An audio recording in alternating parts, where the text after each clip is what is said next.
Hey guys, it's Jake the Metalhead, and welcome to a new review. Today we're going to be reviewing the new Whitechapel album called The Valley.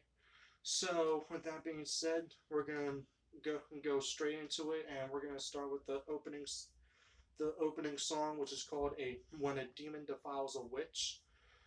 So this starts off with with a soft guitar riff, and then it brings it into the heaviness that this band and pretty much the majority of deathcore is known for, which is blast beats, brutal guitar riffs, and just overall sheer brutality.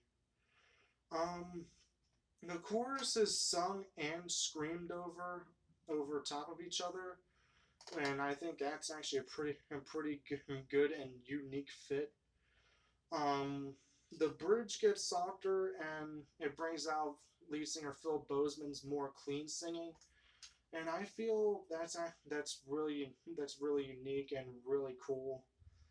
And I honestly think that lead singer Phil Bozeman has a pretty good voice singing and screaming, and it's why I think many people consider him one of the greatest metal singers and metal vocalists in general of our generation.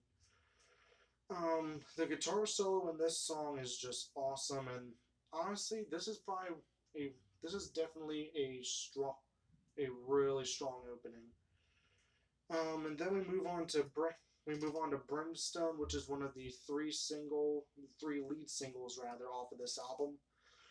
This starts with a good build up into this brutal and visceral guitar riff over a slower moving drum beat, which stays prominent throughout the song and um, is what Whitechapel's really known for, just going from more slower, brooding brutality over just pure speed and metal madness. And honestly, I'd say this is definitely a good choice for a lead single. It's pretty good. And then we move on to Hickory Creek, and all the vocals on this song are sung. There are no screams on it whatsoever. Um, this has like a slower moving beat to it. It has more of like a I want I don't really want to say like it's a ballad, but it's definitely a slower moving track, and it definitely has more feeling to it. Um, the guitar solo fits really well in the mood of this song, and the drum beats the drum beats in the verses definitely fit as well. And honestly, this song, for it being like a slower, more feely song, in my opinion, it's done pretty much perfect. Then we move on to Black Bear, which is the third of the three singles that are the three of the lead singles rather off this album. Um, it starts with a rather it starts off rather softer, and then kicks into the main riff. And it's slower moving, but still brutal, as Whitechapel is well, not mostly, but is pretty much known for.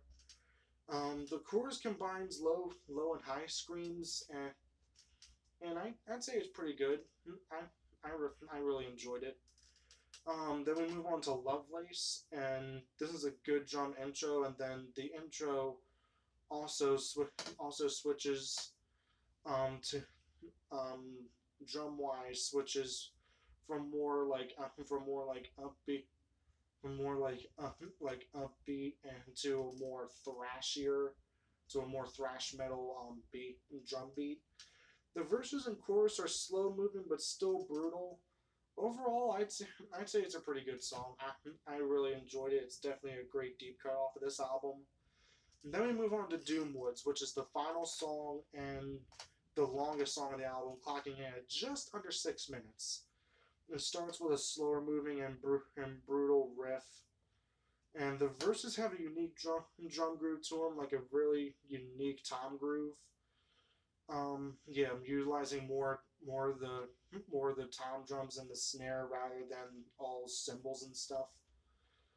The verses or excuse me, the and then the tempo gets it a little faster, and and it moves into a build up over a more brutal riff, and then I'd say more the main hook of the song rather than the chorus. It's or just or just a um yeah, just the overall like the main hook has a point added during the end where it could feel like it could be chanted at a more live setting. The bridge slows things down and shows off the instrument, or well, not slows things down, but like it shows off the instrumentation very well and shows just how good the rest of the band can play. And the song ends with a soft, clean toned guitar and even some acoustic guitar parts, which I'd say for a deathcore album is probably the most unique way I've heard close off an album that overall is just mostly more on the more brutal side. Um, Now overall, my overall part of the review, where I pretty much just give up my opinion of it overall. I wanted to say mostly for the lyrics. The lyrics talk mostly about Phil Bozeman's upbringing and his childhood and stuff. Yeah, it talks mostly about his upbringing and his childhood. Um, and I like how pretty much even the songs that I didn't talk about, Third Depth, Forgiveness is Weakness, We Are One on the Other Side, pretty much all have a story to tell. Like they're not written mainly to be like brutal and shocking and just edgy overall and stuff. They actually legitimately have like something to say and a story to tell, and I really like how and I really like how how that how that turns out, and I really like that they went that lyrically they went for more like for more like feeling and being genuine in your lyrics and your conviction in their conviction overall. So yeah, honestly, if you're getting into deathcore or you're already into deathcore and stuff, I'd say definitely give this album a look. Definitely check this album out. This is this is pretty much this is definitely a great album. Oh, I really did enjoy this album. Honestly, I really enjoyed it.